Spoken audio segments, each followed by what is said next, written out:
मैं राजस्थान के जैसलमेर का रहने वाला हूँ। मेरी उम्र 18 साल है और बीए फाइनल ईयर की पढ़ाई कर रहा हूँ। दिखने में हष्ट-पुष्ट और खूबसूरत नौजवान हूँ। मैं कुश्ती का अच्छा खिलाड़ी भी हूँ।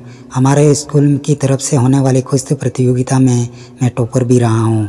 मैं पढ़ाई में कुछ खास नहीं था, लेकिन खेल के मामले में एक नंबर खिलाड़ी हूँ। हम 2 भाई और एक बहन हैं। अगर आप इस चैनल पर नए हो तो आगे की मज़ेदार कहानी सुनने के लिए वीडियो को जल्दी से एक लाइक करके सब्सक्राइब ज़रूर करें तथा बेल आइकन पर क्लिक करना बिल्कुल ना भूलें, जिससे आगे आने वाली वीडियो आपको सबसे पहले मिलेगी।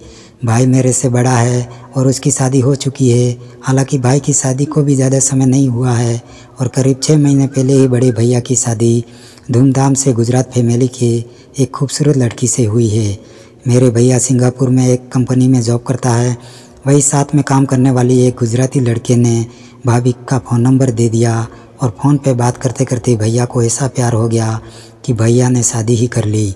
हालांकि मेरे पिता इस रिश्ते के खिलाफ़ थे, लेकिन भैया और भाभी के प्यार के आगे झुकना ही पड़ा।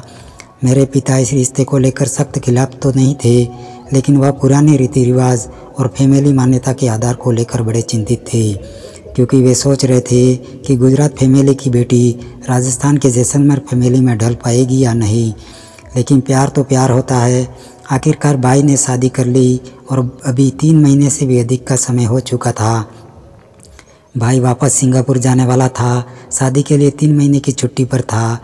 वह भी अब पूरी होने वाली थी और 2 दिन बाद वह वापस जॉब के लिए सिंगापुर चला गया। अब घर पर मैं और छोटी बहन और मेरी माँ और भाभी 4 ही लोग थे। पिताजी जयपुर में रहते थे, क्योंकि वह सरकारी हॉस्पिटल में डॉक्टर थे, इसलिए कभी कभार घर आया करते थे। अब भाभी के आ जाने से हमारे फैमिली मेम्बर्स में एक मेंबर्स की और बढ़ोतरी हो गई थी। मेरी भाभी ज़्यादा पढ़ी लिखी तो नहीं थी, लेकिन दिखने में बहुत सुंदर थी, जिससे भाई को बहुत जल्दी ही भाभी से प्यार हो गया और शादी कर ली।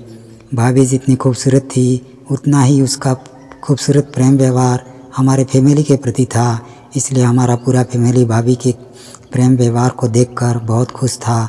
लेकिन भाई के सिंगापुर जाने के 1 सप्ताह बाद मुझे बहुत बड़ी हैरानी हुई। एक दिन भाभी ने मुझे से आधा किलो चावल मंगवाया। मैं बाइक लेकर सीधा बाज़ार गया और चावल ला कर के भाभी को दे दिए और वह रूम में लेके चली गई और अंदर से रूम बंद कर दिया। 5-6 घंटे बाद जब वह बाहर आई तो लंगड़ा लंगड़ा कर चलने लगी। अब घर पर मम्मी भी नहीं थी।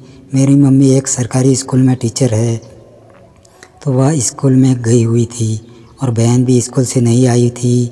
अब मुझे भाभी से सवाल जवाब करने में शर्म आ रही थी, क्योंकि मैं नई नई लड़कियों और औरतों से बात करने में मुझे बहुत शर्म आती थी। दूसरे दिन मम्मी और बहन फिर से स्कूल चले जाने के बाद अब मैं और भाभी ही घर पर थे, क्योंकि मेरा तो कॉलेज सप्ताह में 1-2 बार ही जाना पड़ता था। इसलिए मैं अपने रूम में लेटे लेटे टीवी देख रहा था और भाभी उसके रूम में टीवी देख रही थी। हालांकि भाभी का रूम दूसरे मंजिल पर था, लेकिन टीवी चलने की आवाज़ सुनाई दे रही थी। कुछ समय बाद भाभी मेरे कमरे में आई और कहने लगी कि मुझे आधा किलो चावल ला कर दो। अब भाभी के लिए चावल लेने के लिए मैं दुकान की ओर निकल पड़ा और आधा किलो चावल लेकर भाभी को दे दिए। आधा किलो चावल लेकर भाभी सीधा रूम में गई और रूम अंदर से बंद कर दिया। मैं मन ही मन बहुत सोचने लगा कि आखिरकार भाभी इस आधा किलो चावल का क्या करती है। भाभी के रूम में ना तो गैस सिलेंडर है और न ही चावल को पकाने के लिए कोई सामग्री भी नहीं। फिर भी भाभी चावल को कच्चा तो खा नहीं सकती। 5-6 घंटे बाद भाभी रूम से बाहर आई तो मैंने देखा वह लंगड़ा लंगड़ा कर चल रही थी। आखिरकार भाभी इस आधा किलो चावल का क्या करती है और फिर रूम से बाहर निकलने के बाद लंगड़ा लंगड़ा कर क्यों चलती है।